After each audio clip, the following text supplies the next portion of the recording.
Alors, ces témoignages correspondent-ils à la réalité des chiffres? Bonsoir Chloé Tixier. Est-ce vrai que les salaires n'augmentent pas? En tout cas, ils augmentent très peu. Carole, prenons le salaire dans le privé. En 2013, il s'élevait à 2 257 € net par mois en moyenne. 5 ans plus tard, en 2018, 2 332 €, soit 75 € de gagné. Et il y a des disparités en fonction des secteurs. En 5 ans, les salariés dans l'industrie ont eu une augmentation de 130 € mensuels en moyenne. Dans les transports, seulement 10 €.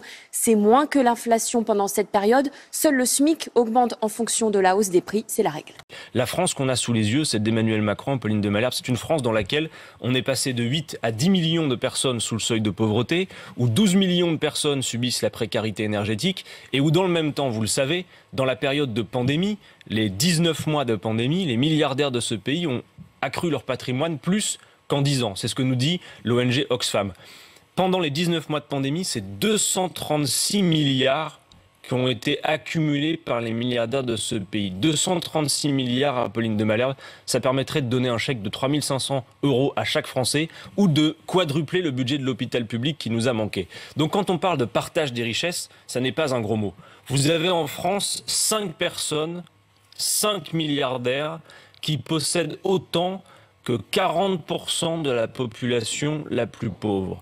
Alors ça, c'est le privé. Dans la fonction publique? Eh bien, là aussi, les salaires ont peu augmenté. En 2013, 2 270 € net en moyenne par mois. C'était 30 € de plus en 2018. À quoi peut-on s'attendre pour cette année 2022?